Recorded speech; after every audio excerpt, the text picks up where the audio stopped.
Welcome to the Aviation Safety Community podcast, presented by the aviation safety community. This podcast follows a series of conversations with your host, Grenville Hudson, and field experts to discuss aviation safety, the latest trends, and industry insights. Well, hello and welcome to the Aviation Safety Community podcast. I'm Grenville Hudson, and with me is Jessica Graham from the Australian Business Aviation Association. Hi, Jessica. How are you going? Hi, Grenville. I'm really well, and thank you for the opportunity of being here having a chat with you today. No worries. Look, I was hoping you might be able to give us a bit of a background about yourself and also about the ABAA in general. Certainly. I'm currently in a position after about going on for a year of being the new CEO of the ABAA, and I stepped into that role after my predecessor was there for about 20 years. So I've had big shoes to fill in this past almost 12 months, and a steep and rewarding learning curve. It's a position in the industry that comes at it from a different angle to that which I've been in before, and I guess my career trajectory, if you like, in business aviation was that I came into it having had a couple of different careers before that, and then landed in the industry by happy accident, I suppose. I was fortunate enough to have some people I knew outside of the industry identify a few what they thought were attributes in me that might fit well into the industry, and with a bit of work along the way, it turns out I hope that they were mostly correct. And I found myself coming into it from a cabin service perspective initially, which worked well with some of my previous business and events experience. And having done that for about 8 or 9 years, I was fortunate enough again to field a couple of full-time job offers with different operators that I'd contracted to along the way and built some really great relationships. And I landed with a small operator at Melbourne's Essendon Airport, and it was a really great small business with a strong history in business aviation, going back as far, depending on how you looked, going back as far as the 50s, 60s, and then through to the 80s, 90s in support of the mining and resources sector aviation at the time, and then at that point was running aircraft for charter, citation jets, and was also running a maintenance organisation and a jet handling facility, or an FBO. So I arrived into that as their general manager about 9 years ago, and was quickly exposed to a lot of facets of the business. So again, a steep learning curve, but a really great company to be in, with some great people who were very inclusive from the outset and let me learn a lot about different facets of the industry quite quickly, and let me learn, let me fail along the way occasionally, and gain the experience. So I had a great experience in the industry, and having been exposed to the Business Aviation Association during that time, I engaged with a few subcommittees and was eventually on their executive committee, and then have come to the other side of things, and now I represent that industry as the head of the ABAA. Mm. And tell me, what activities is the association basically focused on at the moment? Yeah, sure. The strongest commitment has been, at least in the past 2 years or so, and it is ongoing, although we've come to the other side, I think, of the peak of the issue, has been the regulatory change that has been rolled out. It's, as you know, been an unprecedented overhaul of the civil aviation regulations, and particularly the flying operations rules in Australia.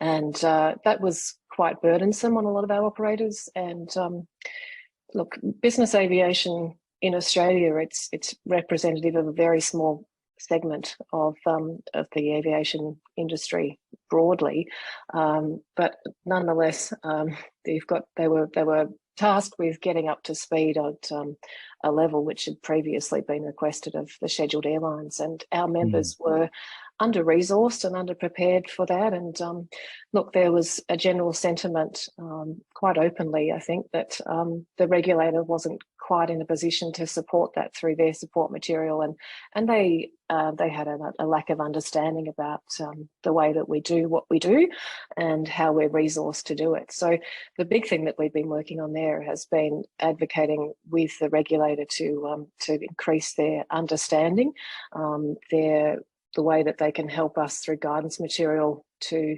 comply with those new regulations and support us in the future for any future changes. So most of what we've been doing has been advocacy on behalf of the industry with government stakeholders, and that continues. It's with CASA, it's with Air Services Australia, the Department of Infrastructure, and various advisory boards. Other issues we've managed in the past are access to Sydney operations during curfew, access to infrastructure at various airports, those sorts of issues. And we have also put a lot of effort during, at least my predecessor ostensibly, a lot of effort of his time went into managing the impact of COVID on individual operators and all the red tape, if you like, and the restrictions and negotiating the restrictions around border movements internationally and domestically that went with that. So we were able to provide that service for members during that time, which we hope was very helpful.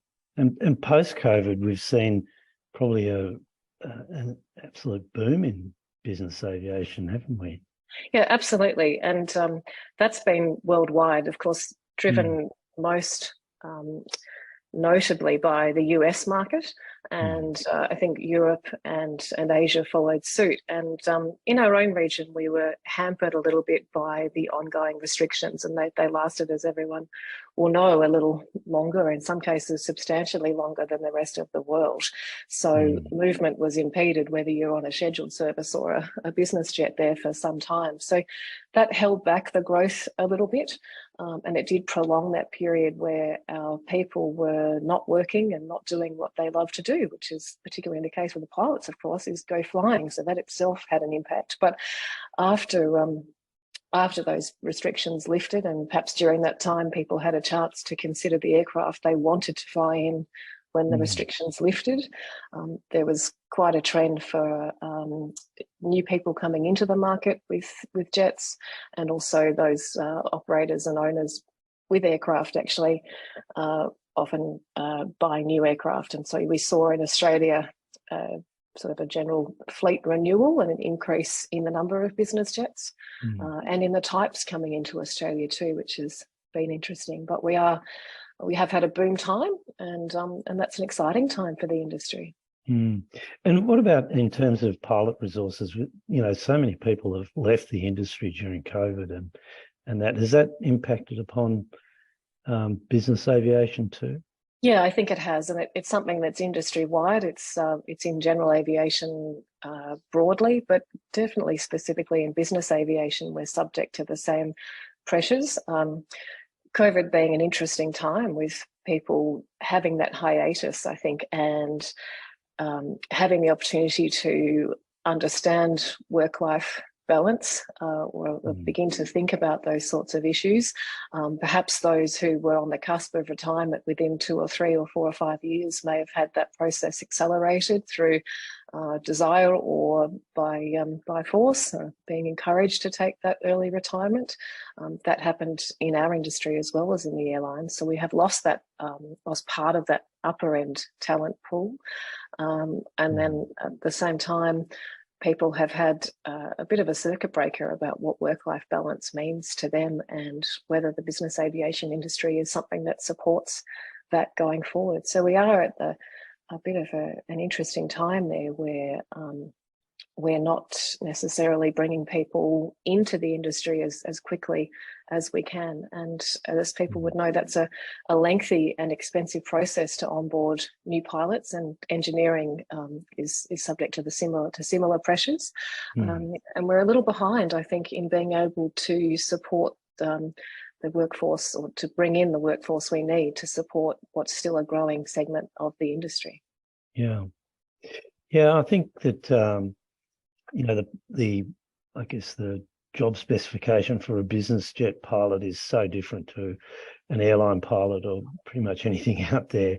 And And that makes it even more difficult, doesn't it, to find the right people for the jobs? It certainly does. And when I talk about it, attracting and retaining people, it is, you're quite right, it's attracting the right people and then being able to nurture them and grow them professionally, that they remain engaged and can stay within the industry. But it's really a pretty special part of the industry in that it's very diverse and it can provide you with a very varied workday. No 2 days are ever the same, really. Of course, unlike a scheduled airline, you're going to different destinations all the time.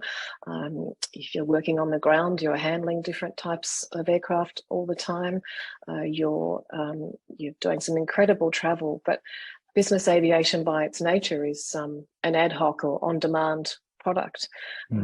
So the aspect there is that it's pretty hard on its people. So you will find that you may not be home for your best mate's wedding, or you can't plan ahead and make that 6 months commitment in advance because you don't know what your flying schedule is going to be.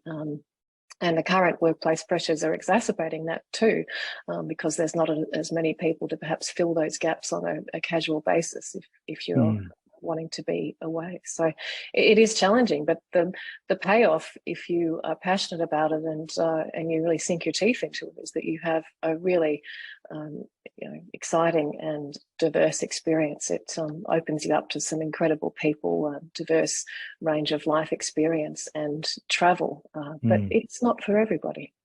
No, for sure. No, that's true. And I guess in terms of, I guess in the industry in general, we've seen a lot of things happening with, as we just talked about, pilots, losing pilots. And there's also been issues with aircraft maintenance and aircraft that have been on the ground for a long time and getting, recommissioning them. And I'm sure there's a lot of airplanes that will never go back in the air again. But maybe business jets have been a bit isolated from that side of things because of the maintenance regimes that they're under and the sort of hours that they fly. Yeah, look, I think that's correct. They're typically low utilisation aircraft, and that's particularly the case in Australia. And yes, as you say, they're subject to pretty strict and regimented maintenance schedules.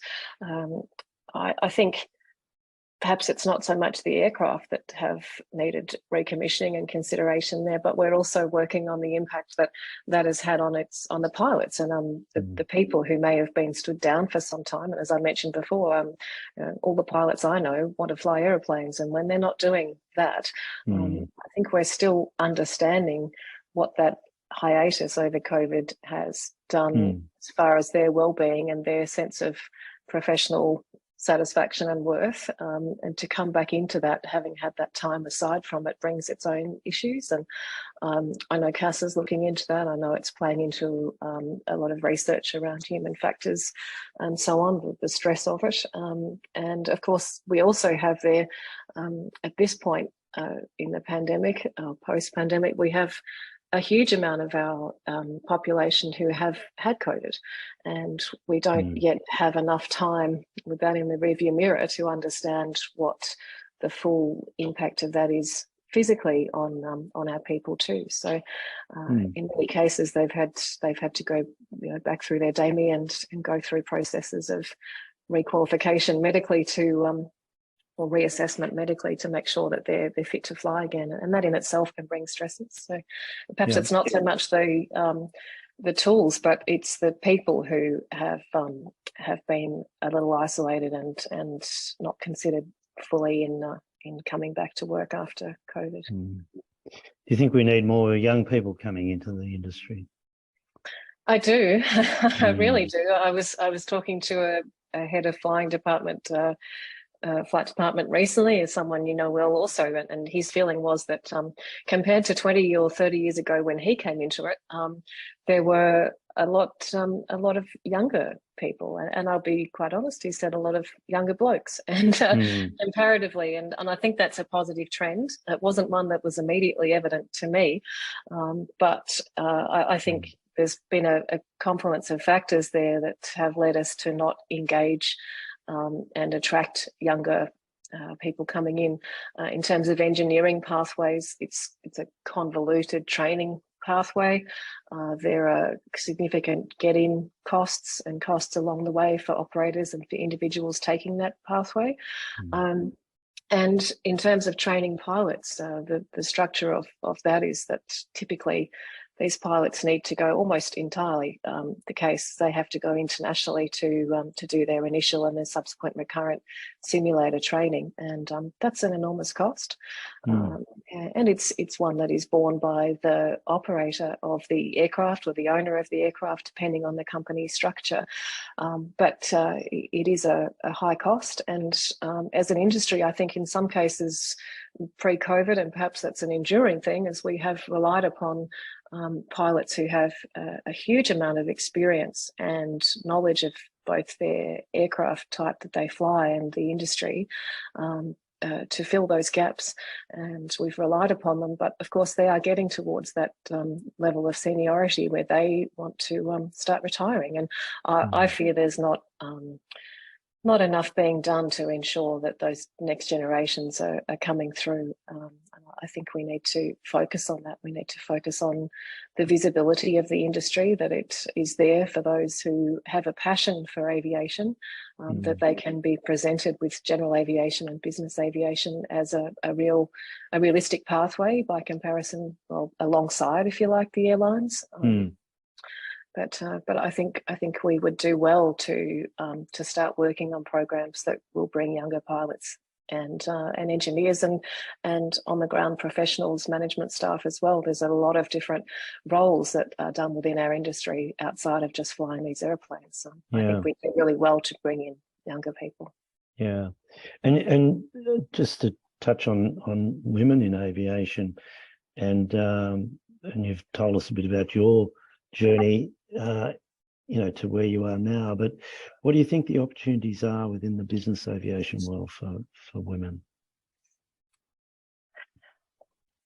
I think it's such a complex question, and it's one I'm sometimes hesitant to speak about. Just being a woman in the industry doesn't make me an expert on the complexities of the issue, and but it is certainly something about which I'm passionate, and I would love to have some input in some change, because change is what we need. I was fortunate enough to attend the Australian Aviation Hall of Fame inductee dinner a couple of weeks ago at the Historic Aircraft Restoration Society Museum. It was a fabulous night. And one of the celebrated inductees was Deborah Ward, who was the first commercial pilot, a female pilot in Australia in the 1970s. And she famously took on Reginald Ansett, and the head of Ansett at the time, and she did so via federal court, I believe, and was ultimately successful. And the room that I was in at that dinner was full of heads of industry and government stakeholders, and men and women, particularly, I suppose it would have been, as often there is, a majority of men. And the sentiment in the room was overwhelmingly positive, and in acknowledgement of her achievement, it was resoundingly strong, and that was fabulous to be a part of. But I couldn't help but go home and reflect the next day and think, well, that was the 70s, and we had perhaps 0% women in aviation in pilot roles, at least. And here we are 40 to 50 years later, and look, there are different statistics out there, but even the best of them suggest that we're at about 4 to 5% of pilots in commercial aviation are female, and that's pretty woeful. Yeah, it is. It is, and look, there are other roles that are better represented, but engineering and technical pilot flying roles certainly are woefully underrepresented. There's a lot of issues there. Some of them are the system, and some of them are again, visibility of the career to young girls and young women. Some of it is cultural and social, and it's a really difficult issue for general aviation broadly, and specifically business aviation from where I'm coming from, to address that. But it's a bit like the rest of the world seems to have come on board and can fully appreciate and harness the benefits of a gender diverse workforce. But aviation seems a little bit to have missed that memo, I think. So yeah, no, for sure. And I know it's similar in industries like engineering and that side of things. It is hard to hold people. But anyway, I think it's changing, but yeah, it's just slow and too slow probably. I think so. I think it's going to take government buy-in, and we have a great opportunity now with the change of government, and we have a female Minister of Infrastructure who I believe is looking at initiatives to support women coming into aviation and starting to redress that balance. I think that's key. I think industry can't do it alone, because a lot of these operations are running on pretty thin margins, and to be able to support a workplace that really encourages and retains women through different stages of their life, they're going to need some support from government to be able to do that and sustain that and finally reap the benefits. So I think we've got a good opportunity there to try for that. And that sort of comes into another area of like corporate responsibilities. And what are your thoughts there in terms of where corporates should be from a responsibility point of view? Look, I think generally in society it's a case that corporations are by necessity needing to be more transparent and accountable around their impact. Particularly if you take as an example their impact around climate change or their commitment to climate change, and aviation is certainly no exception. In fact, probably quite the opposite. They're a standout in terms of media attention. The statistics suggest that aviation in general worldwide is responsible for around 2% of carbon emissions, and business aviation is a small percentage of that, I think also around 2%. And I hope I'm not misrepresenting statistics there, just based on my reading and my understanding from some of the initiatives I've been involved with. But but nonetheless, that it is incumbent on us as an industry to take measures to begin to mitigate that, and that's something that I think is driven by collaborative work globally. The aviation industry globally has committed through the ICAO member states commitment just recently to net zero emissions by 2050, and business aviation as a community through the International Business Aviation Council had committed to that long-term aspirational goal about 12 months before that. So as an industry, we are one that is often at the forefront of taking on new technologies and positioned well to adopt some of those new things. But it will take a very multifaceted approach. We need to look at supporting initiatives around sustainable aerofuels.